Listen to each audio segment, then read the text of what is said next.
Hi everyone, my name is Ulrich Obrist. I'm the artistic director of Serpentine. We're here in front of the Serpentine in Kensington Gardens, actually the day of the opening of Lina Ghotmeh's 2023 pavilion.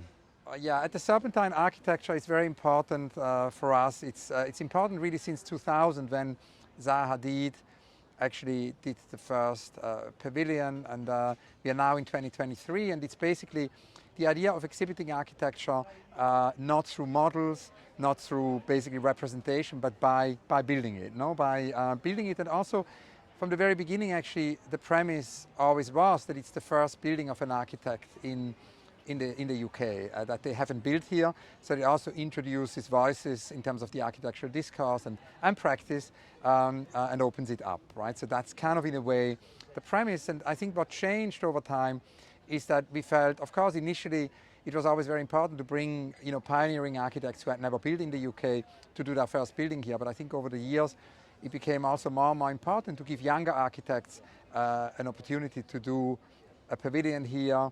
And of course also lots of different aspects change, but we can talk about that later. Yeah. I mean, it's important that the pavilion, as you can see here, has no doors. And I think that's very important because a couple of years ago, I came to the office really early one morning at 7 a.m.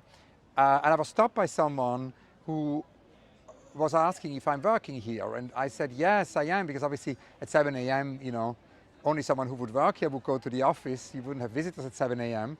So I said, yeah, I'm working here. And actually, he wanted to tell me a story about what happened on a walk he had with his daughter some years ago. He said he went on a walk on a Sunday with his daughter, and all of a sudden his daughter ran into the pavilion. And he said they never go to museums, but all of a sudden, the walk got interrupted, and then later on he realized that actually his daughter had a real revelation here and now wants to study architecture. It was a life-changing experience, and I think that that's very important because very often doors, metaphorically and in reality, actually prevent people from experiencing art and architecture, what all of a sudden might be a very engaging experience for them. That's why this idea, similarly to public art, you encounter public art in the park when we do outside sculpture without necessarily in the morning thinking, or when you come to the park, that that's what might happen. So the Serpentine Pavilion is really one of the most visited architecture exhibitions in the world, probably, besides the Venice Architecture Biennale. It often, has hundreds of thousands of visitors, and many of them, might not have visited an architecture exhibition in that sense before. So for us, this idea of architecture for all, of a very inclusive platform, and of course free admission is also at the core of that, because not only are there no doors, you can just walk in, but also it's free admission. And more importantly than that, also there is no obligation to consume, to have a coffee. I mean, there is the possibility for people to have a coffee, to have a tea, to drink something, but there is no obligation. It's not a cafe. You can also just come and meet here and spend time. And the idea also, Cedric Price talked often about indeterminacy and this idea that we create situations where people can invent the way they use it. It's almost like a magnet into the city, which can bring energy, and where people can, come up with a lot of, and that's what's happening, because the pavilion is of course open from the early morning hours to the evening hours. And already very early in the morning, you have the joggers, right? Very often, and every year the joggers, find a way of actually using the pavilion. Very often people bring their pets. They come here also with dogs.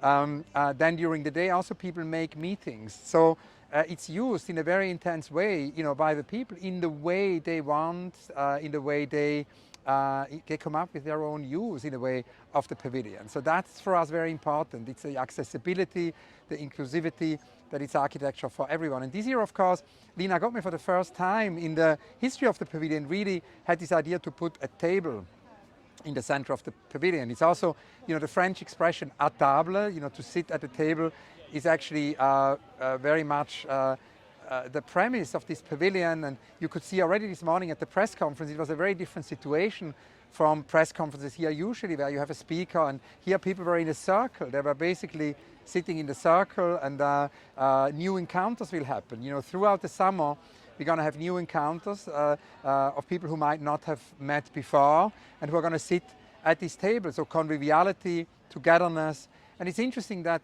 actually the Lebanese poet and artist Etel Adnan, who sadly passed away last year, age 97, pioneering artist and poet Et El Adnan from Lebanon, like Lina Ghotmeh. Et El Adnan really gave us the motto for this year's pavilion. When we worked with her here at the Serpentine, she told us, the world needs togetherness, not separation. The world needs love, not suspicion. The world needs a common future, not isolation. And this idea, of togetherness, of love, and of a common future is very much what this year's pavilion is about, but it's also what all these pavilions is about. It's about, bringing people together and creating in a city a place where people can gather, where people can assemble freely. The selection of the architect has been evolving from perhaps more established figures to something that has been really a reflection of diversity in architecture lately. Yeah, absolutely. I mean, for us, it's very important to open up the scheme I would say it happened already 10 years ago when we started to go into a younger generation, for example, with Sue Fujimoto, whose pavilion actually, in collaboration with the Luma Foundation, today is installed in the central square of Tirana. It's been there for many years and it's being used, in a very intense way, similarly to here. And so already with Sue Fujimoto, we went into a younger generation. And over the last couple of years, that has become even more important. Francis Queré, of course, designed the pavilion and went on to win the Pritzker Prize. Frida Escobedo, who did not build a lot outside Mexico, built the pavilion here and is now designing the new extension of the Metropolitan Museum in New York. So we also realized more and more that, it is actually a great possibility for architects through this scheme, to have more visibility, and through that to make the architecture discourse more inclusive, more diverse. After Frida Escobedo, of course, we also had, Yunya Ishigami, and then with Sumaya Bali, the youngest architect so far in the scheme. Sumaya was in her late 20s when we appointed her here to do the pavilion, and we were very excited about her, the way how she introduces also a social dimension into architecture, and she then came up completely with a new vision for the pavilion, that she wanted it to be an archipelago in a Glissantian sense. She wanted the pavilion to be not only here in Kensington Gardens, but to go into different communities in London, almost like tentacles, and having these islands, right? Different islands in the city, and have these different communities partake also in the experience. And it was wonderful to hear just a few days ago that Sumaya had won an important commission in Belgium, to build a bridge.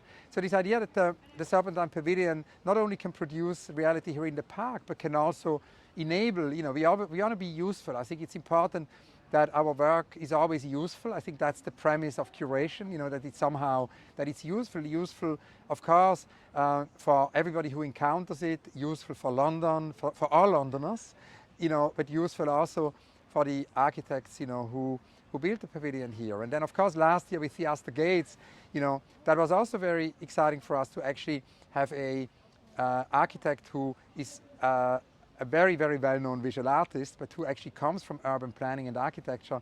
The Black Chapel here of Theaster Gates was one of the first time Theaster actually went into architecture, something he's got to do much, much more. And of course, in the collaboration with each artist every year, we also sort of think the content. I mean, already many years ago, we felt that the pavilion is also a kind of a content machine, and that's going to happen again this year. So the table is not only a table for people to gather during the day freely, but it's also going to be in the evenings a possibility around this table for discussions, for debates, for new forms of exchange, and artists will take it over with our weekly part night. And we think, particularly also with Lina Ghotmeh's vision from the very beginning, of course, her connection to nature is so important. And I think that's because you were asking at the beginning of our conversation, how we changed over the years.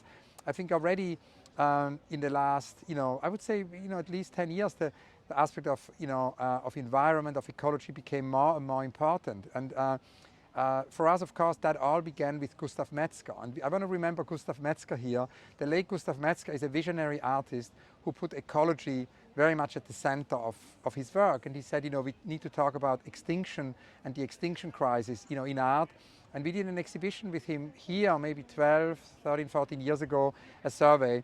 And the next day after the opening, he was again in my office and he said, you know, this has to continue. You have to put ecology at the center of what the Serpentine does. And we listened to him and started, you know, to do more and more with ecology, put, you know, ecology center stage at the Serpentine.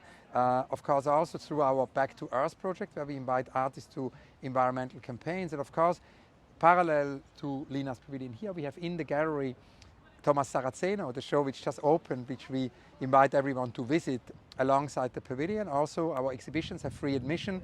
And it's actually interesting, we talked about the fact that the pavilion has no doors. This year also the exhibition opens to the park. The doors on the other side of the building, the doors are wide open all day long.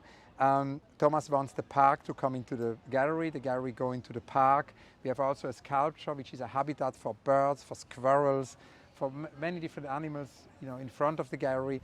There's a spider installation inside, you know, the gallery. And of course, this strong connection to nature, the environmental dimension, is also very, very central for Lina in all her work. I mean, she grew up in Beirut and told us that she was always very fascinated how actually nature kind of grew in the ruins, and she always wanted, you know, her architecture to kind of reflect that and be about nature, be about, you know, the park. And I think this pavilion, you know, has a lot to do with it. She also wanted to use as little material as necessary. So not only to use sustainable materials, but also to do it with as little as possible, which is a lot of this wood is very, you know, very thin layers of wood. There is a minimum of material, you know, used to actually create this pavilion. So that I think is also something which is really, really important for the pavilion, but for our overall program, and which why we are delighted that there is this encounter in a way between, you know, Lina and Thomas Saraceno. So Lina Ghotmeh and Thomas Saraceno, there are many parallels between them.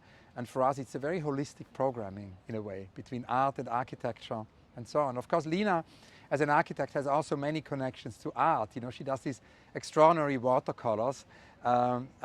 She's both an architect, but also a visual artist. Okay. Thank you. No, thank you for your great question.